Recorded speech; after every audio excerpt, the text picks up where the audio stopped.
Bonjour à tous mes chers petits auditores. Alors oui, ça fait déjà quelques épisodes que je t'en parle, mais cette fois-ci je vais vraiment entrer dans le vif du sujet de mon fameux petit challenge des 90 jours. Du coup je vais t'expliquer pourquoi j'ai fait ça, de où c'est venu, sur quoi ça s'appuie. Donc du coup voilà, un épisode je pense comme d'habitude assez court, parce qu'en fait là tu vois c'est vraiment plus une espèce de mini FAQ confession quoi. Oui, je sais, tu es mon psy, voilà. Non, mais du coup, voilà, en fait, c'était plus un petit épisode pour en fait te parler d'un concept que j'expérimente et que du coup, si ça te tente aussi, tu peux expérimenter. Mais avant toute chose, bonjour à tous et bienvenue dans ce 148e épisode d'Electron Penseur.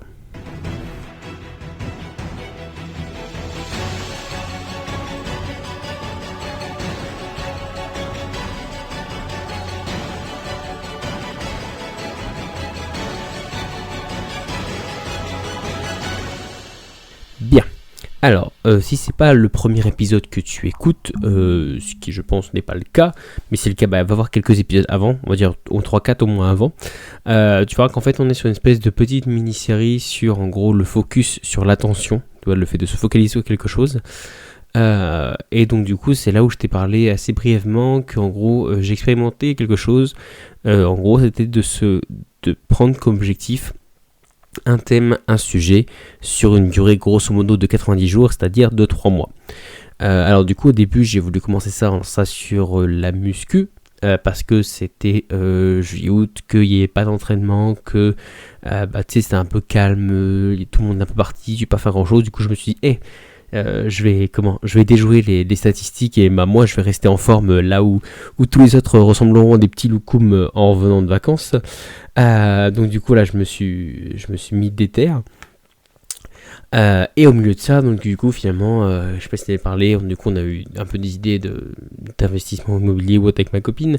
Donc du coup, hop, rechangement de direction. Du coup je passe des bouquins, tu vois, de muscu, de défis physique, à voilà plus des trucs immobiliers, rentabilité ou autre. Et au moment où je commence à me plonger dedans, début septembre, et finalement en fait l'équipe féminine de mon club de hand, ils ont pas de coach, ils ont essayé 1 fois, 2 fois, 3 fois, donc je leur dis écoutez, si vous voulez je peux dépanner. Honnêtement je pensais pas qu'ils allaient dire oui, j'étais pas contre, mais je pense pas qu'ils allaient dire oui si rapidement. Donc du coup me voilà catapulté en gros coach d'une équipe en pré-national. Donc du coup pour moi qui ai souvent joué à un niveau bas quoi en départ, donc du coup tu vois c'est un peu un challenge. Bon, j'ai quand même un peu de background, ne serait-ce que ça fait quasiment 15 ans que je joue au hand, et aussi parce que j'ai fait des études de sport ou autre, donc en gros j'ai aussi bien la théorie de par mes études que la pratique, même si je suis pas monté au niveau, j'ai quand même vu un peu de tout. Donc du coup en gros tu vois je passe mon temps un peu à slalomer. Donc du coup c'est pour ça que je vais te faire un petit épisode dessus, en gros de se dire je pense que j'en ferai sûrement un autre, tu sais, une espèce d'avancement. Donc on va dire sûrement à la fin des 90 jours. Donc là j'ai commencé on va dire début septembre, on est début octobre, donc ça fait déjà un mois. Pour l'instant rien n'est venu bouleverser, ça va être quasiment le challenge le plus long, la plus longue durée sur le même thème que je tiens. Donc du coup ça devrait se terminer début décembre quoi. Donc du coup voilà, pour l'instant ça se passe bien.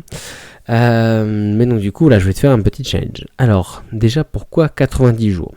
Alors en fait j'ai vu pas mal d'études ou autres, c'est un peu, encore une fois c'est des études génériques, c'est-à-dire que c'est des statistiques, on prend les grands chiffres, on regarde ce qu'ils donnent et de là on interprète des corrélations plus que des conséquences.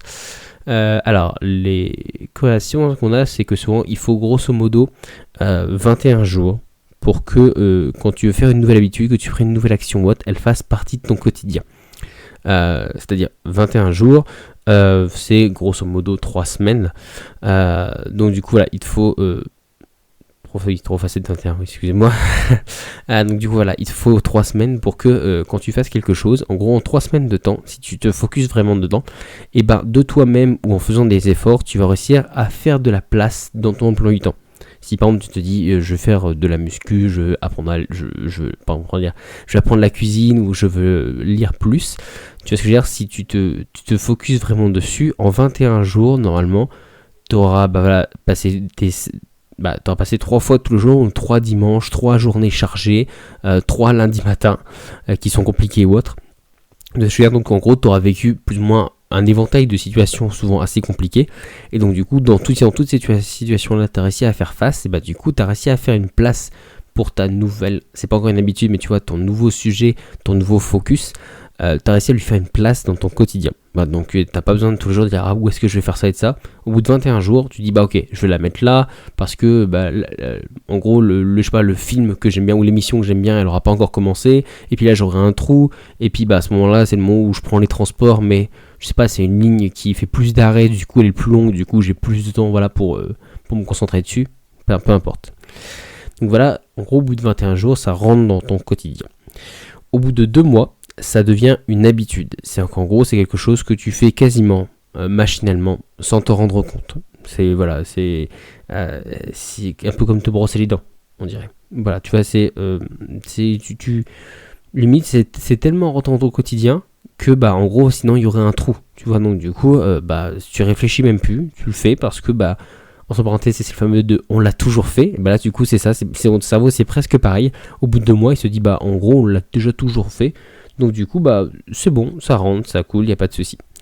Et au bout de 3 mois, en fait, tu ressens presque un manque si tu le fais pas. Alors je trouve que c'est encore un peu un stade au-dessus de l'habitude, parce que l'habitude, en gros, c'est juste tu le fais sans y réfléchir. Mais si demain s'arrêtait, finalement, ça te manquerait peut-être un jour ou 2, mais sans plus. Alors que un manque, tu vois, c'est vraiment, imaginons, prendre un exemple tout simple, tu vas courir. Tu te dis, je vais aller courir un petit peu tous les jours. C'est pas forcément de dire courir à 30 bornes. Tu te dis, je vais courir 2-3 km tous les jours. Donc, comme je te dis, au bout de 21 jours, tu arriveras à trouver de la place dans ton emploi du temps. Tu diras, finalement, tel jour, je finis un peu plus tôt. Par exemple, c'est le vendredi, le lendemain, je commence plus tard ou je commence pas du tout. Du coup, si je suis un petit peu fatigué, c'est pas grave ou autre. Donc, du coup, là, je peux me permettre de faire une course un peu plus longue. Et sinon, les autres jours, je fais juste 2 tours de pâté de maison ou autre. Au bout de 21 jours, tu auras trouvé de la place dans ton emploi du temps. Tu auras dit, ok, ça je l'ajuste, je passe un peu moins de temps devant la télé, je me fais à manger plus en quantité, comme ça j'économise, on va dire, du temps de cuisson sur plusieurs jours. Tu auras réussi à trouver une organisation. Au bout de 2 mois, tu n'y penseras même pas. Tu vas revenir du travail ou autre, tu vas enfiler tes chaussures, hop, tu vas faire tes 2 tours de petit pâté maison, tu vas revenir, en gros, c'est comme si, c'est à ce moment-là que tu rentres du travail, tu vois, comme si tout le début était en mode automatique, et à ce moment-là, tu vois, tu commences vraiment, on va dire, à profiter un peu de ta soirée, avec des gros guillemets. Et au bout de 3 mois, en gros, c'est de se dire que si à un moment tu te blesses, qu'il fait froid, ou autre, ou que tu peux pas aller courir, ça va te manquer. Tu vois, limite, tu vas pas être bien de dire il me manque quelque chose, tu vois. T'as l'impression de dire qu'est-ce que je vais faire de tout ce temps. Il faudrait bien que je l'utilise, la preuve, parce que c'est le fameux dilemme, tout le monde manque de temps. Mais là, tu vois, en gros, tu vas être coincé en mode je pourrais faire autre chose, mais c'est ça que je veux faire, tu vois, c'est ça que mon corps il réclame. Donc, d'autant plus, là, si c'est du sport ou si c'est quelque chose, au bout de 3 mois, tu auras forcément tiré du plaisir, même si c'est quelque chose de dur. Bon, peut-être pas en mode casser des cailloux sans but, mais tu vois, même si c'est du jardinage ou même si c'est de la lecture et que tu n'étais pas forcément pour au début, de tout ce temps-là, ton cerveau il va avoir appris à s'émerveiller. Du sport, il va devenir dépendant du coup de la dopamine ou autre. Donc du coup voilà, au bout de 3 mois, ça va te créer un manque. Alors du coup, moi, pourquoi j'ai appliqué ça ? Alors du coup, je me suis un peu basé là-dessus en me disant qu'en gros, en 3 mois, tu vois ce que je veux dire, je me serais déjà fait un trou dans mon emploi du temps de par les 21 premiers jours. Ce sera devenu une habitude, c'est-à-dire que quand je veux dire que par exemple je veux consommer du contenu ou autre, ce sera toujours sur le même sujet, que ce soit des podcasts, des films ou autre. Tu vois, ce sera un peu plus focus dessus. Et au bout de 3 mois, en gros, je me dis un manque, mais moi je l'ai plus assimilé, ou au bout de 3 mois, j'aurais en gros fait le tour du sujet. Tu vois, j'aurais presque un manque de dire je veux pas en apprendre plus, mais c'est peut-être parce que moi je considère qu'en fait, en apprendre plus, au bout d'un moment, ce serait plus nécessaire, tu vois. Ce serait devenir vraiment trop un expert dans un sujet où, c'est pas un sujet qui me ferait vivre. Genre, c'est pas de devenir, je sais pas, si je devenais un expert en aérospatial, tu vois, ou un truc comme ça, je peux devenir une référence et être engagé par SpaceX, tu vois, il y aura un but. Là, tu vois, moi, en fait, je vois plus en mode, il y a plein de sujets qui me plaisent, il y a plein de sujets qui m'intéressent, mais je me suis rendu compte qu'en fait, il y a des moments où je suis vraiment dispersé, alors qu'il y a des moments de la vie où, en gros, il faut que tu sois un peu plus focus, tu vois, là, t'as besoin d'apprendre ça, là, t'as besoin d'apprendre ça ou autre. Et en gros, plus de, tu vois, juste des lignes sur le CV, de dire, de tel temps à tel temps, j'ai fait ça, puis de tel temps à tel temps, j'ai fait ça. Moi, tu vas avoir le focus de dire, de tel temps à tel temps, j'ai fait ça, mais en gros, j'ai tout raclé de tout ce qu'il y avait de connaissances, de savoir le maximum pendant ce laps de temps là, tu vois. Donc du coup voilà, c'est ma vision. C'est un test, après je te dis, moi je teste ça depuis donc du coup ça va dire mi-juillet à peu près. Donc ça va faire grosso modo quasiment 3 mois.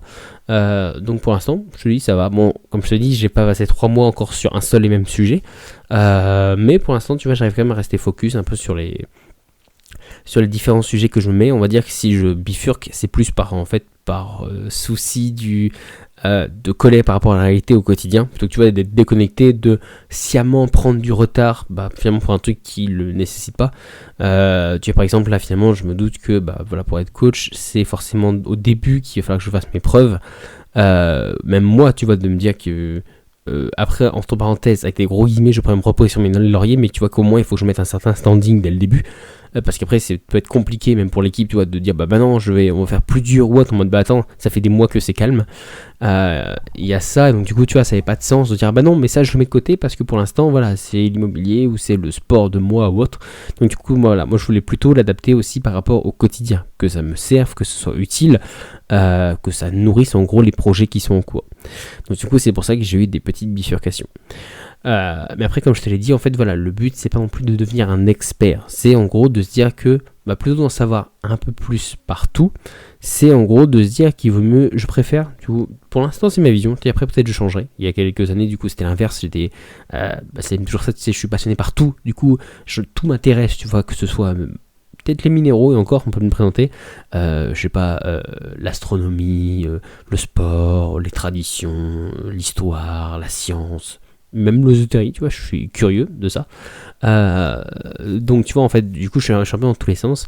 Donc du coup c'est pour ça que je me suis dit, mais finalement, est-ce que j'en apprendrais pas plus en gros à me focus principalement sur des sujets. Je dis pas non plus que je suis opaque à tout le reste, je dis pas que c'est parce que voilà, là je suis un plus truc coaching, que si je trouve quelqu'un, une soirée ou autre qui est passionné d'histoire, je vais dire non, je te parle pas à toi, je te parlerai en 3 mois si tu veux, mais pas maintenant, tu vois. Encore une fois, c'est quand même, là ce serait une mini bifurcation, mais tu vois, en gros c'est quand même de s'adapter au monde actuel, de s'adapter à ton quotidien. C'est vrai que quand j'étais pas mal dev perso et tout ça, du coup, même dans ton entourage, tu te rends compte qu'il y a des gens qui sont pareils. Et voilà, j'avais rencontré des potes ou autres qui étaient comme ça, mais tu sais, genre c'était en mode non, parce que moi, tu vois, ma ligne de conduite c'est ça, alors du coup, je vois que ça, je fais que ça, et du coup, en gros, tu te prives de plein de choses, et en fait, je trouve que là en plus, t'es le dev perso, donc je trouve en plus ça dénature tout le truc, parce que finalement, tu deviens un robot, en fait, t'es plus optimal, quoi. Et donc, du coup, finalement, je me dis, en fait, finalement, c'est pas ça vivre, certes, tu peux vivre pour un projet, certes, tu peux vivre avec une vision ou autre, mais il faut pas non plus que tu deviennes, genre fermé, dogmatique, tu vas te dire, non, il faut que je reste, c'est ça, c'est comme ça, tout ce qui est autour, ça m'intéresse pas, tout ce qui est en dehors de mon champ de vision, ça m'intéresse pas. En vrai, parce que forcément si tu suis l'espèce de success story, c'est un peu ça, tu vois, genre les mecs, tout le monde leur disait qu'ils allaient rater, puis ils se sont focus, ils ont passé des nuits à la Steve Jobs dans leur garage, et finalement ils sont devenus les maîtres du monde, tu vois. Mais finalement je pense que c'est quelques exceptions, et encore finalement quand tu creuses un peu, genre des mecs comme ça, ils étaient pas spécialement heureux, tu vois, genre tu vois, Steve Jobs finalement il s'en est voulu de se dire, mais ma vie en fait finalement en fait je suis passé à côté de ma vie. Genre Musk, qu'on dépeint un peu comme tu vois le génie 20e siècle, genre il a fait des dépressions et tout ça parce que il était trop focus, il en pouvait plus non plus. Donc tu vois, même pour ceux qui ont réussi, il y a toujours un revers de la médaille.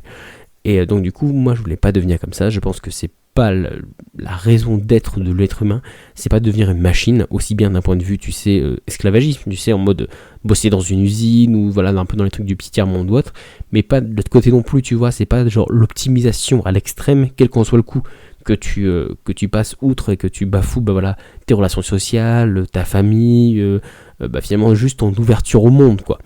Donc du coup, tu vois, c'était un peu mon idée. Donc c'est pour ça qu'en gros, je me focus sur des sujets, mais je reste quand même perméable à ce qui est autour. Mais on va dire que moi, dans ma sphère petite à moi, donc tu vois, en gros, pour te dire, je consomme beaucoup de podcasts ou de livres. Et là, tu vois, je les ai plus orientés tous vers le même sujet. Donc tu vois, c'est en gros quelque chose qui concerne que moi, donc du coup tu vois, ça n'a pas d'impact sur les autres. Quand je suis dans mon coin en train de lire, peu importe ce que je lis, c'est le même impact sur les autres, mais pour autant tu vois, je suis pas fermé en disant bah non, désolé, là tu me proposes d'aller faire une soirée haute, mais je peux pas parce que je me suis dit que j'allais lire que ça, ou bah tu me parles d'un sujet mais c'est pas ce que sur lequel je suis concentré en ce moment. Du coup voilà, c'était un peu ma vision de ça. Du coup, ouais, comme je te l'ai dit, je trouvais qu'elle allait bien dans cette petite série sur le focus sur l'attention. Tu sais, où on était un peu parlé des différentes distractions qu'il peut y avoir. Alors, j'en suis conscient. En vrai, j'aimerais bien faire un épisode dessus, mais je sais pas. Je pense que je prendrais peut-être un invité. Si toi, tu m'écoutes et que tu as envie d'échanger là-dessus, ce serait bien. Tu sais, la juste balance entre focus et distraction. J'en ai fait un podcast, j'en ai déjà fait un épisode, mais tu sais, c'est une nuance faible. Enfin, c'est une nuance, elle est infime, la limite. Entre le truc de vraiment être focus, de se focaliser dessus, et en même temps de ne pas être fermé au monde, comme je t'ai dit, pour pas être un nazi. Mais en même temps, le problème, c'est que si t'es pas fermé au monde, tu laisses rentrer la distraction qui, tout doucement, dilue ton focus. Tu vois ce que je veux dire ? Il y a vraiment, tu vois, une espèce d'équilibre à trouver. Je pense que il n'y a pas de science infuse, genre chacun arrive à trouver son propre équilibre. Alors, ça fait ultra dev perso quand je dis ça, j'en ai confiance, mais tu vois ce que je veux dire, en fait, voilà, je pense qu'il faut trouver pile poil le bon équilibre. Donc du coup voilà, moi c'était ma vision de cette espèce de petit test. Encore une fois, limite toi dis-moi en commentaire ou autre, ou par Facebook. Souvent je suis plus actif sur Facebook, bon là ça fait longtemps que j'y suis pas. J'y suis pas, pourquoi ? Parce que dans mon petit plan de me dire voilà, il y a différentes étapes, différents sujets, il y en a un où voilà c'est être plus actif sur les réseaux sociaux, donc là t'inquiète pas, j'exploserai. Du coup voilà, mais en gros c'est de se dire que je veux tester ça. Peut-être que ça marchera, peut-être que ça marchera pas. Je te dis, je pense que j'en ferai un épisode un peu bilan, ou tu sais, bilan un mois, enfin bilan, tu sais, première, le premier que j'aurais poussé jusqu'aux 3 mois.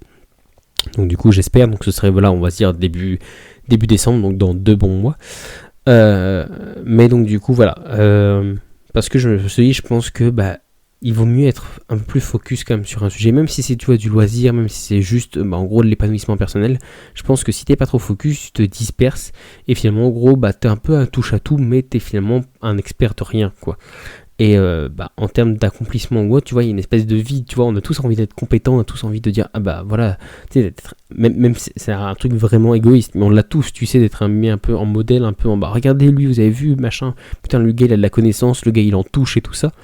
Mais donc du coup voilà, plutôt que oui je parlais de ça, puis tu sais, même ça peut nourrir des conversations. Il vaut mieux à la rigueur que tu ailles dans une conversation où tu connais rien, où tu as tout à apprendre, mais au moins ton interlocuteur il sait que t'es novice, que voilà, limite t'es curieux, il sera vraiment heureux de t'apprendre, entre parenthèses, de te donner sa science, mais tu vas vraiment, d'échanger là-dessus. Plutôt qu'en gros, tu vois, si t'as un prémisse de connaissances dessus, en gros limite il risque de s'enflammer pour rien, dire c'est bon, il connaît tout ça, tiens on pourrait faire ça, on pourrait rebondir, et puis finalement en gros tu le brides dans le développement de sa conversation parce qu'il se rend compte qu'en fait toi tu connais juste la surface, tu connais pas ce qu'il y a en dessous, tu connais pas, tu vois vraiment le cœur du sujet.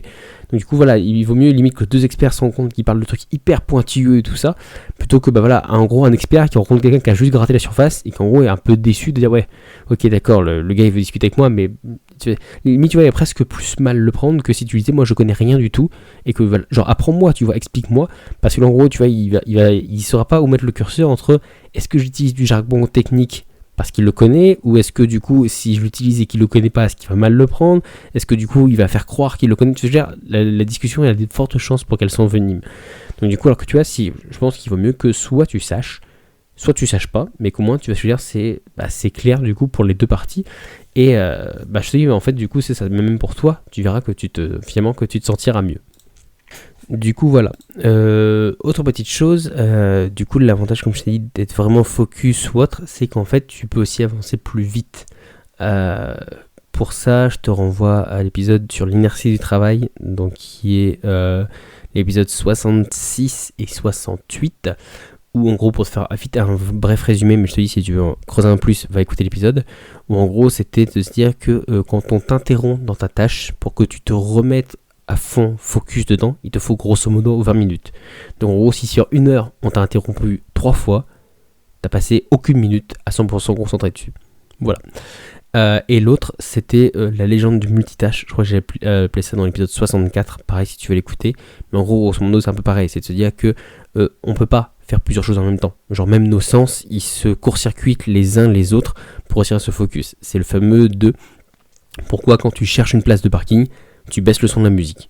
Ça a l'air bête comme ça, mais c'est juste parce qu'en fait, ton cerveau, il a pris conscience que tes oreilles et tes yeux, ils rentrent en contradiction, il y a trop d'infos qui arrivent en même temps.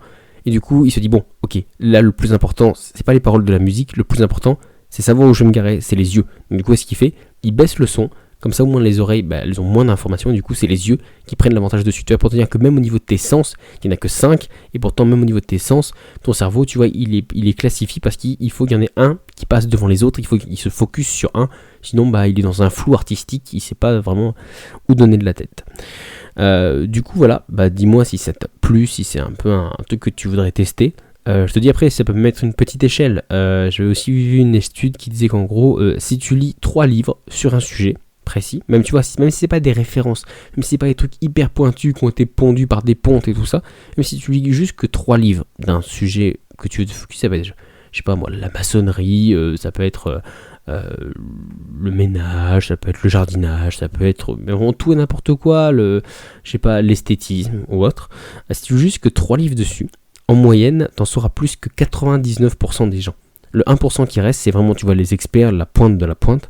Mais en gros, tu auras déjà battu tout ça parce que en 3-4 livres, en gros, même ce serait vraiment, il est même un ou soit de la daube, le fait que tu en aies 3-4, en fait, tu en auras 2-3 qui vont en fait contrebalancer, qui vont te dire, attends, en plus, donc non seulement tu vas apprendre des choses par rapport, finalement, que tu connaissais pas avant, donc par rapport à la moyenne, tu vas apprendre beaucoup plus de choses, mais en plus des choses, tu auras aussi, tu vois, les idées reçues, tu vois. Si tu as un livre où il est vraiment nul, au moins tu sauras que tout ce qu'il y a dedans, tu vois, ça c'est les clichés, ça c'est les idées reçues. Sur ça, il faut pas s'appuyer, tu vois. Et du coup, on va dire qu'en plus, ça te place un peu plus haut, tu vois, au niveau des experts, dans le sens où non seulement tu as la connaissance, mais en plus tu as ce qu'il faut te méfier, tu vois, tu as en gros la contre-connaissance, tu vois, toutes les idées reçues, toutes les fake news et tout ça, tous les trucs qui se répandent. Donc tu vois, en fait, du coup, tu auras encore plus, tu vois, cette force de bascule de pouvoir dire, voilà, ça c'est juste, ça c'est pas juste, et donc du coup, tu vois, en gros, tu pourras en plus remonter un peu plus le curseur de ton expertise, quoi. Du coup voilà, c'était comme j'ai dit un petit épisode, mais je crois déjà, oui c'est bon, on a déjà dépassé les 20 minutes. Du coup voilà, je te dis, dis-moi ce que t'en penses. Est-ce que toi tu vas essayer de tester aussi le truc de ton côté? Et même si c'est sur un mois, tu peux te dire ouais 3 mois ça va être un peu long, même si c'est sur un mois ou autre. Parle-moi-en, envoie-moi un petit message sur Facebook. Dis-moi, est-ce que pour toi, limite, tu peux aussi me dire, écoute, pour moi, c'est nul, je pense qu'il faut, en fait, se garder le champ des possibles ouvert, et que du coup, en fait, c'est réducteur de se focus sur quelque chose. Pourquoi pas? Viens, échange. Et à l'inverse, il te dit, tiens, moi, je voudrais essayer de me focus là-dessus. Est-ce que, si tu veux des conseils, il n'y a pas de souci, sur, comment augmenter ton focus, comment se dire, ok, là, je mets une espèce de ligne de conduite, sur quoi je peux jouer, du coup, comme je t'avais dit, en restant toujours perméable un peu au monde extérieur. Parce que finalement, en gros, se focus sur un sujet, c'est facile, n'importe qui peut le faire. Tu t'enfermes dans ta chambre, tu coupes Internet, tu coupes les réseaux sociaux, et hop, c'est bon, tu vas être obligé d'être focus sur le truc que tu veux. Là, le but, c'est quand même de garder une vie sociale épanouie et d'être quand même un petit peu heureux quand même autour, quoi. Du coup, voilà. Et donc, du coup, si toi, tu as des sujets que tu voudrais que je teste, qu'on teste, que voilà, des trucs que tu voudrais échanger, n'hésite pas. Tu es bienvenu. Sur ce, je te remercie de m'avoir écouté et je te dis à la semaine prochaine pour un prochain épisode. Ciao!